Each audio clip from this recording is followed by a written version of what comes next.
Business Challenge, le magazine de l'économie et de l'entreprise.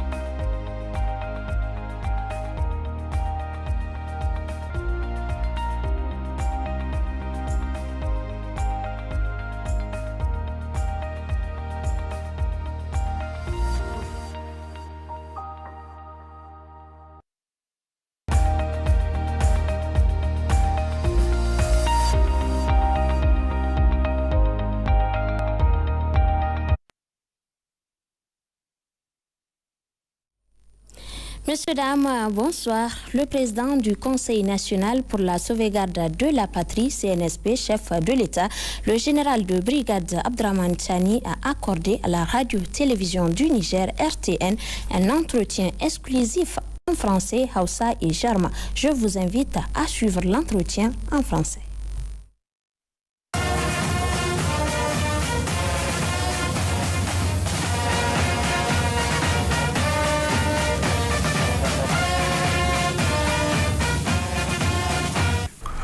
Bonjour Monsieur le Président et merci d'avoir accepté cet entretien quelques jours après le retrait des États de l'AES et de la CEDEAO. Au cours de cet échange, nous allons évoquer certes la sortie du Mali, du Burkina Faso et du Niger de la CEDEAO, mais également nous allons aborder quelques sujets de l'actualité aussi bien au plan national qu'international. Et pour entamer cet entretien exclusif, cette première question, Monsieur le Président, le Burkina Faso, le Mali et le Niger ont pris le 28 janvier 2024 la décision historique de quitter la CEDEAO. Monsieur le Président, comment en sommes-nous arrivés à cette rupture avec notre désormais ancienne communauté? Bonjour, Monsieur Abdoulaye. Merci de l'opportunité, une fois de plus, pour nous de nous adresser au peuple, non seulement nigérien, mais également au peuple de l'Alliance des États du Sahel et aux Africains de façon générale. Je profiterai de cette interview pour avoir une pensée pieuse envers nos martyrs. Les martyrs du terrorisme, le terrorisme qui n'est pas seulement celui que nous connaissons avec des armes sur les terrains qui tuent des militaires comme des civils, mais le terrorisme des organisations également et des États étrangers. Nous avons une pensée pieuse envers ces martyrs, qu'ils soient civils ou militaires. Les martyrs du Niger, le martyr de l'Alliance des États du Sahel. Qu'Allah subhanahu wa ta'ala les accueille dans son paradis Firdaus et qu'il leur accorde sa rahma. Pour répondre à votre question, il est important de rappeler, car comme dit le Coran, le rappel sauve l'âme. C'est quoi la CEDEAO? Ou c'était quoi la CEDEAO? Parce que pour nous, à partir d'une certaine date, la CEDEAO avait cessé d'exister. Malheureusement, peut-être que c'est la prise de conscience qui avait manqué pour faire face à l'évidence et prendre des décisions qui s'imposent ou qui s'imposaient. Nous avons quitté la CEDEAO parce que la CEDEAO ou la CEDEAO entre parenthèses n'était plus la CEDEAO des pères fondateurs. Je profiterai d'abord pour faire un rappel historique. Comme je l'ai dit, le rappel sauve. Créé le 28 mai 1975, je dis bien le 28 mai 1975, oui. La CEDEAO avait des objectifs purement économiques et pour la prospérité des peuples. La CEDEAO avait des principes fondamentaux dont je citerai quelques-uns, notamment l'égalité et l'indépendance des États membres, la solidarité et l'autosuffisance collective, la non-agression, le droit de l'homme, entre autres. Cette CEDEAO, créée en 1975, oui. Avec comme père fondateur le Niger, le Mali, le Burkina Faso, le Togo, le Bénin, le Nigeria. J'ai fait exprès de finir par le Nigeria, entre autres. D'accord. Si vous voulez que je cite les chefs d'État à l'époque, du Niger, c'était Sékou Touré, du Mali, c'était Moussa Traoré, du Burkina Faso, c'était Aboubakar Sangoulé Lamizana, du Togo, c'était Gnassingbé et Adema, et du Bénin, c'était Mathieu Kérékou, oui. Et du Nigeria, c'est Yakubu Gowon. J'ai dit bien, oui. C'est Yakubu Gowon. D'accord. Le Nigeria sortait d'une guerre civile dévastatrice qui avait fait plus de 2 millions de morts, 3 millions de réfugiés, 5 millions de déplacés.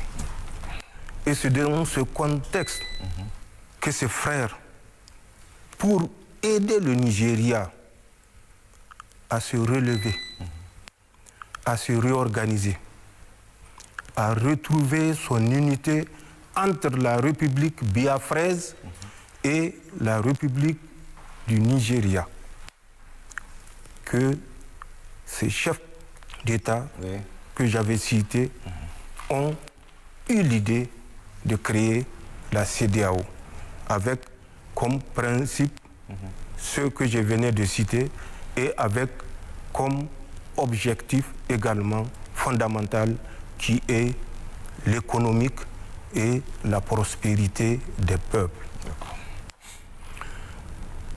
Les gens disent que le Nigeria était la locomotive. Oui, tout à fait. Le Nigeria n'était pas la locomotive de la CEDEAO à la création, puisque je viens de vous faire un peu le point de ce qu'était le Nigeria à la sortie de la guerre civile, 4 ans après la fin de la guerre civile catastrophique. Et qui était derrière cette guerre civile qui avait failli séparer le Nigeria en 2 républiques, c'était la France. Si les gens ont la mémoire courte, au Niger, nous n'avons pas cette mémoire courte. Je disais, avant de répondre à votre question, il faut faire ce rappel, c'est très important. D'accord.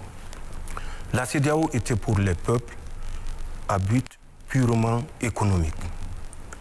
Il faut faire également un rappel pour que les gens comprennent ce qui se passe.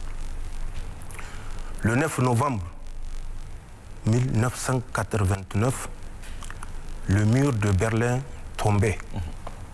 C'était la fin, ou la fin supposée de la guerre froide entre les 2 blocs que vous connaissez. 7 ou 8 mois après la chute du mur de Berlin, rappelez-vous de la rencontre de la Bolle, ce qu'on a appelé le fameux discours de la Bolle. C'était du 19 au 21 juin 1990. Où Mitterrand rappelait aux Africains, 35 chefs d'État réunis, que ce n'est plus le fameux slogan Amitié, coopération, c'est désormais la démocratie qui est source du développement pour vous, les pays africains, qui est source de prospérité pour vous, les pays africains. Mais si Mitterrand avait fait cette annonce, c'est parce que Mitterrand, à l'époque, avait cru avoir trouvé de nouveaux partenaires à travers les pays de l'Est, inavoué la balkanisation de nos maigres États. Il avait pour objectif de ressusciter les instincts que les supposées dictatures ont su contenir bon gré, mal gré. Et c'était l'objectif. Amener les États africains à ce qu'on avait appelé le multipartisme. Et vous vous rappelez, du 19 au 21 juin 1990, le discours de la Baule devant 35 chefs d'État. Oui. Vous vous rappelez la succession de 90, fin 90 à 91, des multipartismes, des conférences nationales qui avaient cours dans tous les États pratiquement francophones. Nous nous sommes retrouvés avec des pays à moins de 10 millions d'habitants, mais avec plus de 200 partis. C'était l'objectif inavoué, fragiliser nos États. Cet objectif, Dieu merci, n'a pas été atteint. Les États, c'est vrai, malgré les multipartismes ou les partis nombreux, 100 à 200, ont su garder un certain équilibre, mais dans la misère et la paupérisation la plus totale. Nous étions dans ce contexte quand l'objectif non atteint, rappelez-vous, en 1994, tous les pays utilisateurs du franc CFA se sont retrouvés avec 100% de dévaluation. C'est des événements, c'est des faits qu'il faut mettre en commun pour comprendre l'évolution de ce que nous vivons aujourd'hui. D'accord. Donc par rapport à ça, j'ai pensé faire le rappel, remettre les choses dans leur contexte. Pour revenir à votre question, le 26 juillet, nous avons mis fin au régime qui exécutait à la lettre les vœux du maître. Nous avons dit que nous avons suffisamment fait pour le maître. Il est temps que nous fassions pour le bien de nos peuples. La France, toujours à son habitude, avait utilisé des pays africains, précisément certains pays de la CEDEAO, pour initier une agression, une guerre, pour soi-disant rétablir Bazoum au pouvoir. Les conséquences de ces actions sont connues. C'était le 30 juillet, la rencontre d'Abuja, où il a été décidé, 4 jours après le coup d'État, sans consultation aucune et contrairement aux règles de la CEDEAO, il a été question de mettre un embargo total au peuple nigérien. L'embargo, nous le connaissons, nous connaissons les conséquences, non pas que pour le peuple nigérien, mais pour l'ensemble des peuples de la CEDEAO, même si les gens ne veulent pas reconnaître cette évidence. Nous avons passé par toutes les phases pour que l'embargo soit levé, pour renouer le dialogue qui devait être la première étape qui correspond à l'un des principes de la CEDEAO. Vous avez vu les va-et-vient des délégations de la CEDEAO, des chefs traditionnels et de toute autre autorité pour renouer le dialogue. Les sacrifices que nous avons consentis, non seulement en termes de durée de la transition, en termes de chronogramme de la transition, même si certains l'ignorent, mais que eux, ceux qui étaient venus vers nous, au nom de la CEDEAO ou au nom de leur propre pays ou à leur propre initiative, savaient les sacrifices que nous avons consentis pour que cette souffrance à laquelle aujourd'hui, le 28 juillet, 2 jours après le coup d'État, j'avais ordonné de libérer la famille de Bazoum. C'est lui-même qui a demandé que sa famille reste avec lui et je l'ai dit lors de notre dernière rencontre. Nous avons accepté la durée de la transition et vous vous rappelez, le 8 décembre, 2 jours avant la rencontre du 10 décembre à Abuja, j'étais au Togo, à Lomé. Au cours de l'entretien avec son Excellence Faure, j'avais dit que le Niger est disposé à toute durée qu'il juge être la durée qui permettra de lever l'embargo sur notre pays.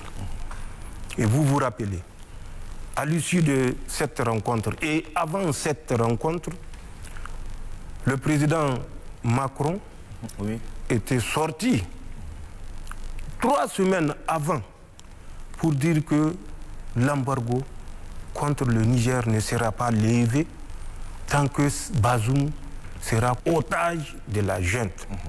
Pour nous, et de lors, et je l'ai dit lors de notre entretien, puisque à l'issue de la rencontre, c'était la principale condition des États marionnettes de la CEDEAO. Libérer Bazoum ou rien. Vous vous rappelez, le ministre des Affaires étrangères du Nigeria était parti à Londres pour le dire sur les ondes de la BBC que s'ils veulent qu'on lève l'embargo, ils n'ont qu'à libérer. Ils n'ont pas d'autre choix que de libérer Bazoum. Mais je rappelle que Youssouf Tamatougan ne décide pas de la politique ou de la diplomatie du Niger. Le ministre des Affaires étrangères du Nigeria et non du Niger.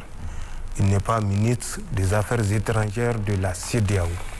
Et il ne peut, avec le sens de la modestie, de la courtoisie, décider de ce qui doit être appliqué au peuple nigérien. Pour répondre exactement à votre question, Monsieur le Président. 3 raisons nous ont amenés à quitter la CEDEAO. D'accord. 3 raisons. La première raison, elle est sécuritaire. La CEDEAO menaçait le Niger d'une agression militaire, armée. Nous ne pouvons pas permettre, nous ne pouvons pas porter sur notre conscience le poids des massacres des Nigériens. La deuxième raison, elle est morale et éthique. Le peuple nigérien a été dépourvu de tout. Les produits pharmaceutiques, le minimum vital, l'énergie électrique. Oui. Saurions-nous continuer à accepter que des Nigériens meurent parce que nous sommes dans une organisation qui ne correspond plus à la réalité depuis 1991, quand on avait introduit un chapitre, le 6 juillet exactement, qu'ils ont appelé la déclaration des principes politiques. Devons-nous permettre que des Nigériens continuent à mourir pour permettre à certains individus d'assouvir leur volonté ou leur calcul ou leur dessein politique? Non. Donc, c'est cette deuxième raison éthique et morale qui nous a conduit à ce que nous avons fait dans le cadre de l'AES. Et la troisième et dernière raison est d'ordre économique, puisque c'était la volonté des pères fondateurs. Qu'aurions-nous gagné en restant dans une CEDEAO où nous sommes sous embargo total, embargo économique qui est l'objectif initial de la CEDEAO, embargo monétaire où nos dépôts à la BCEAO sont confisqués en 2023. Pourrions-nous continuer à rester dans cette organisation? Nous avons décidé, il est temps de sortir de cette organisation de laquelle les États auraient dû sortir de 1991 au lendemain du discours de la Baule, parce que c'est à partir de là que la France avait pris le contrôle de notre organisation et qui ne répondait plus à l'esprit initial ayant conduit à la création de la CEDEAO le 28 mai 1975. Voilà les trois raisons fondamentales qui nous ont conduit, les pays membres de l'AES, le Burkina Faso, le Mali et le Niger, à sortir de cette organisation pour tracer notre voie et tracer notre destin ensemble avec nos peuples et les Africains et partenaires sincères. D'accord. Monsieur le Président, en quittant la CEDEAO, nos pays ont certainement anticipé les conséquences de cette décision, conséquences en termes de libre circulation des biens et des personnes, en termes de séjour de nos compatriotes de l'espace CEDEAO, en termes enfin économiques et politiques. Que pouvons-nous retenir? Vous savez, je l'ai dit, la CEDEAO a été créée le 28 mai 1975. Oui. Nos États étaient-ils indépendants le 28 mai 1975 ou avant? Nos peuples existaient-ils ou avaient-ils commencé à exister avant 1975, oui ou non? Des millénaires. En termes de circulation des personnes, rappelez-vous, la majorité des États de la CEDEAO ont acquis leur indépendance en 1960. Oui. Mais de 1960 déjà à 1975, il y avait au moins 15 ans à prendre juste ce petit laps de temps. 15 ans que ces populations-là cohabitaient. Mais avant les indépendances, puisque les indépendances étaient les conséquences de la colonisation, avant la colonisation, les peuples africains vivaient ensemble. Pour prendre l'exemple du Nigeria, de Bornou jusqu'à Kébi, c'était les mêmes familles. Même ceux qui sont du sud, qui pensent être venus d'ailleurs étaient au Niger il y a plus de 2000 ans. Il y a des traces.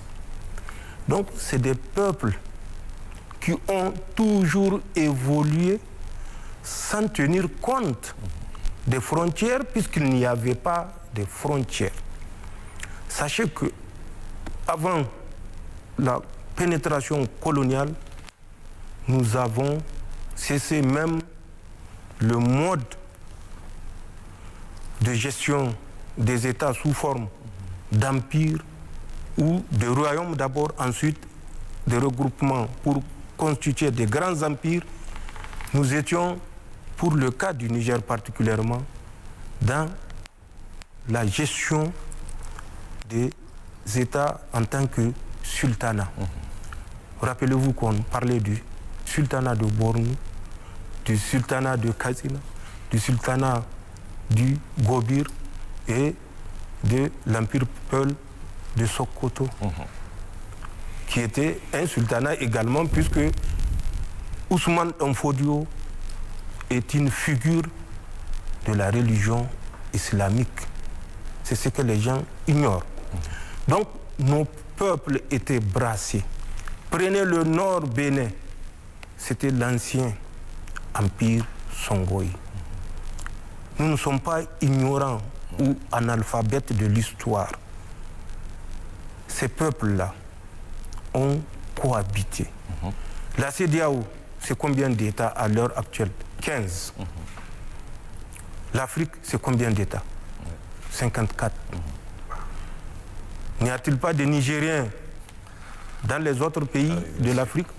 Comment est-ce qu'ils vivent? Ne se déplacent-ils pas? Ne trouvent-ils pas leur subsistance dans ces autres pays qui ne sont pas des pays de la CEDEAO? Bien sûr que oui. Et même parmi les pays de la CEDEAO, quels sont ces pays les plus illustres, entre parenthèses, pour faire la guerre au Niger? Qui sont-ils? C'est Tinubu du Nigeria, c'est Talon du Bénin, c'est Ouattara de la Côte d'Ivoire et Macky Sall du Sénégal, jusqu'à un certain moment. Et je vous dirai pourquoi jusqu'à un certain moment. Donc, pour ce qui est de la libre circulation des personnes et de biens, n'ayez aucun souci. Les Africains ont circulé, ça fait partie de la nature humaine, la mobilité. Aucune frontière coloniale ne saurait arrêter les êtres humains dans leur instinct migratoire. Les peuples vont continuer parce qu'eux, ils sont au-dessus des chefs d'État égoïstes, individualistes. Les peuples sont des peuples matures qui comprennent le sens de l'histoire parce qu'ils ont l'histoire en eux. Ils savent les relations qui avaient existé et qui existent entre eux et leurs frères de l'Alliance des États du Sahel.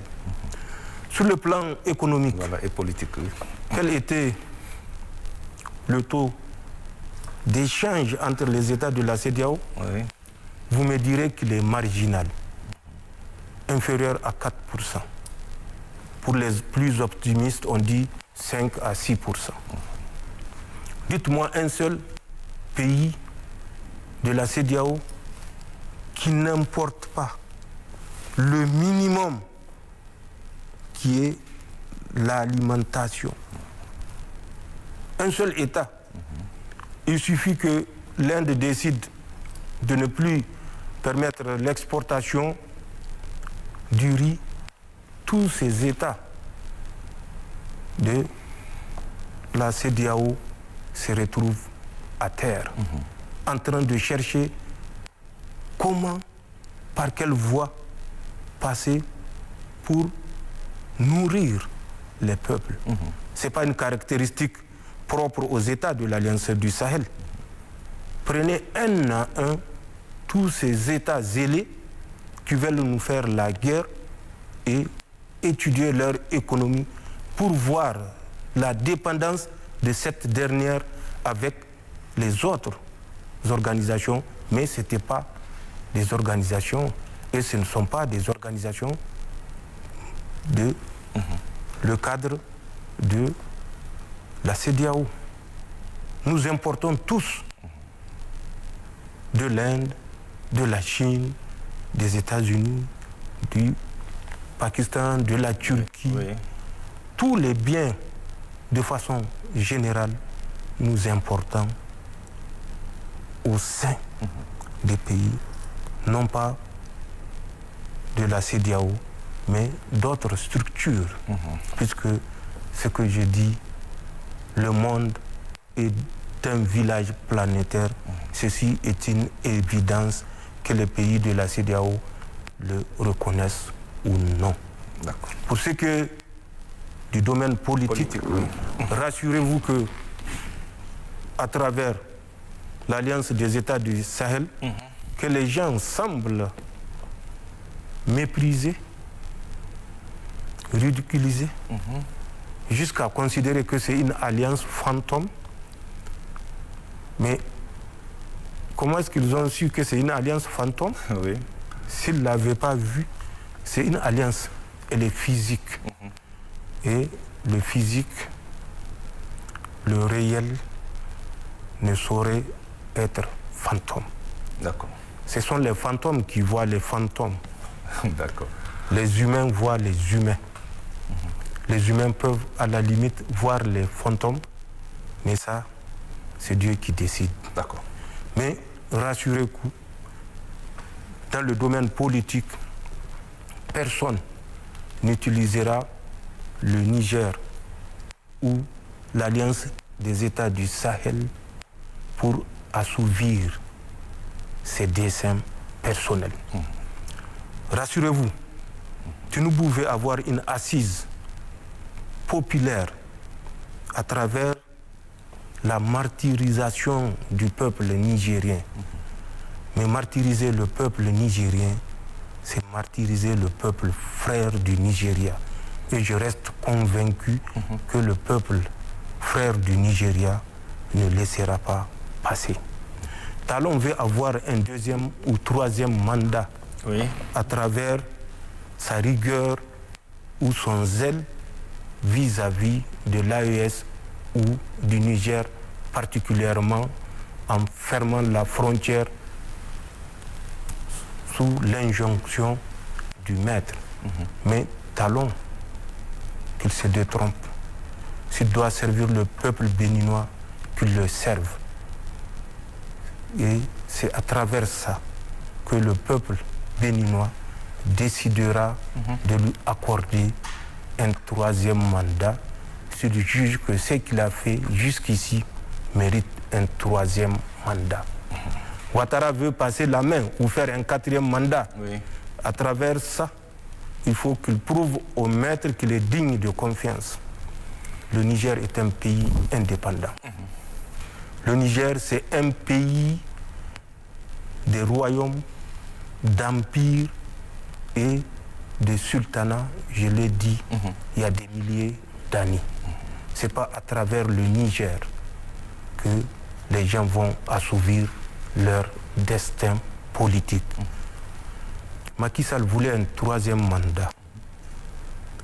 Le peuple sénégalais avait montré une fois de plus sa maturité politique pour dire qu'il n'y aura pas de troisième mandat. Nous n'avons pas la mémoire courte. Même si nous ne sommes pas au Sénégal, nous suivons l'évolution.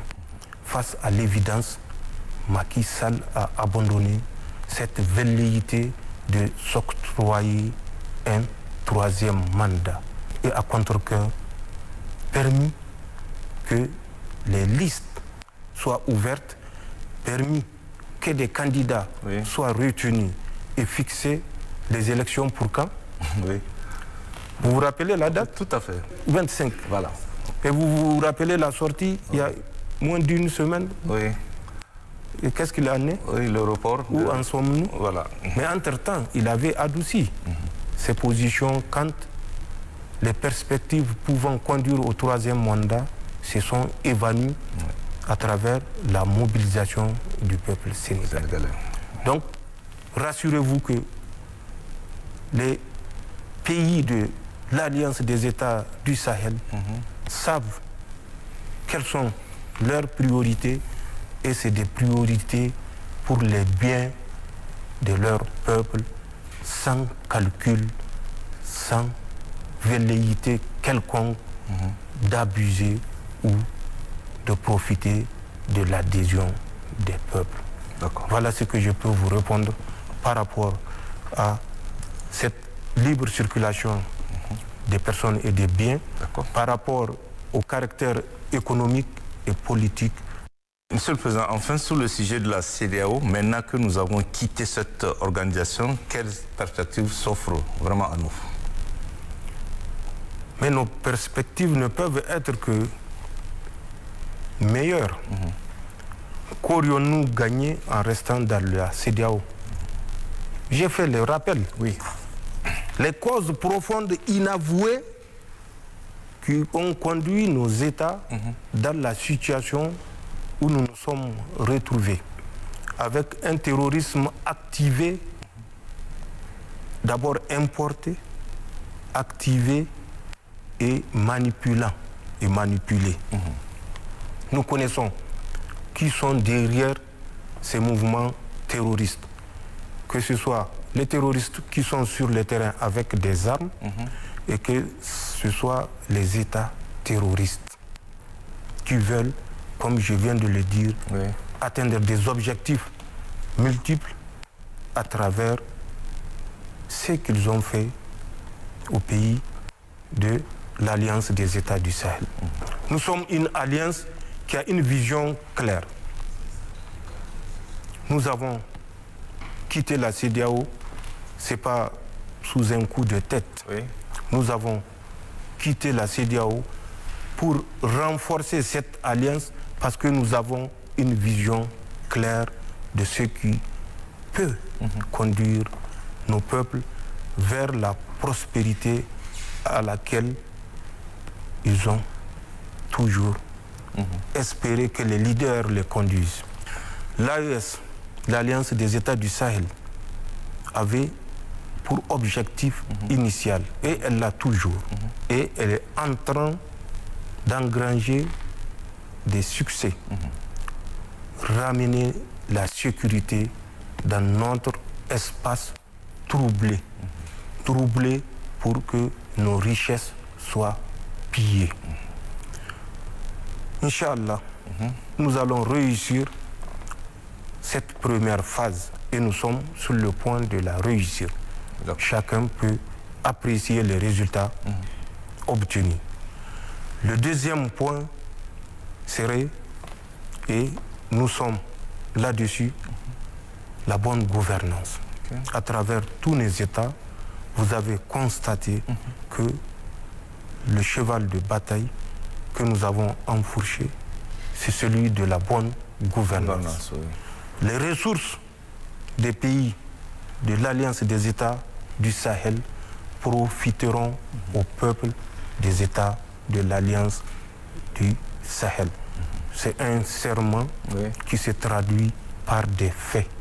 Et si vous l'avez constaté au Niger, c'est un cas et c'est physique, c'est réel. Au Burkina comme au Mali également, c'est physique et c'est réel. Après cette prospérité économique, nous devons trouver ensemble quels sont les mécanismes qui nous permettent de renforcer les échanges au sein de notre alliance, que ce soit des échanges monétaires et tout autre type d'échange pour que cette zone de l'Alliance des États du Sahel soit effectivement, comme nous l'avons souhaité, une zone de prospérité et non une zone d'insécurité. C'est des étapes qui conduiront à une véritable intégration politique débarrasser de toute menace d'un État envers un autre. Voilà, en quelques mots, ce que nous pensons mettre en place pour pallier notre sortie de la CEDEAO est dramatique ou chaotique. Il n'y aura pas de chaos. Les pays de l'Alliance du Sahel seront prospères, Inch'Allah. Et ceci est inévitable. Monsieur le Président, après la CEDEAO, les Nigériens s'interrogent de plus en plus sur l'intérêt de notre maintien au sein de l'Union économique et monétaire ouest-africaine, UMOA, organisation qui a durement sanctionné nos États. Allons-nous bientôt sortir de cette organisation également? Allons-nous enfin avoir notre propre monnaie qui est tant attendue par nos peuples, Monsieur le Président? Chaque chose a son temps. Je l'ai dit, nos États auraient dû sortir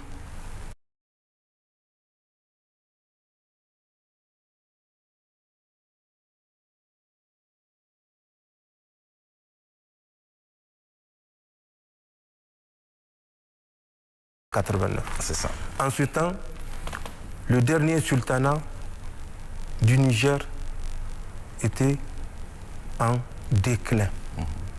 Nous avons passé par d'autres étapes et nous étions dans la phase des sultanats au moment où les Français faisaient leur révolution. L'empire du Songhai, connu à travers la dynastie des Dia, la dynastie des Soni, la dynastie des Askia, avait cessé d'exister en tant qu'empire prospère en 1591. Le sultanat du Bornou avait cessé d'exister en tant que sultanat influent qui couvrait la presque totalité du territoire aujourd'hui qu'on appelle le Niger, vers 1774. Ce n'est pas encore la Révolution française. Oui, tout à fait. Donc, nous connaissons l'histoire. Nous ne sommes pas analphabètes. Le Niger décidera en toute souveraineté de lier des alliances en fonction de ses intérêts et des intérêts du peuple nigérien, des peuples de l'AES de façon globale. Et pour cela, personne ne nous dira vers qui nous devons ou non aller. Oui.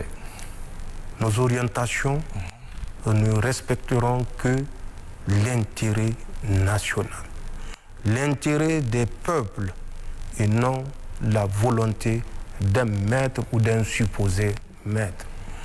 Le Niger rétablira vers qui nous devons aller ou pas. Nos intérêts et nos intérêts font partie des solutions à notre sortie de la CEDEAO. Parce que nos intérêts ont cessé d'être pris en compte au sein de la CEDEAO. Nous avons quitté la CEDEAO. Nous serons prêts à nouer les relations avec tout pays qui respecte notre souveraineté, notre indépendance, qui n'est plus théorique, qui n'est plus que sur papier, une relation, une coopération d'intérêt entre les États, mais dans le respect mutuel, contrairement à ce que les Français veulent nous imposer. Et imaginez, en août 2023, pour vous donner une idée du mépris que la France ou les autorités françaises ont pour le Niger, en août 2023, lorsque nous étions dans les moments les plus tendus, un pays de l'Union européenne avait proposé par visioconférence des pays membres de cette union une sortie de crise avec le Niger, un apaisement avec le Niger, et proposé d'aller vers le Niger au lieu de s'installer dans une situation, dans une position conflictuelle, d'aller vers le Niger, les autorités du Niger, les nouvelles autorités, bien sûr, pour essayer de négocier. Vous savez ce que Macron a répondu à l'autorité de ce pays?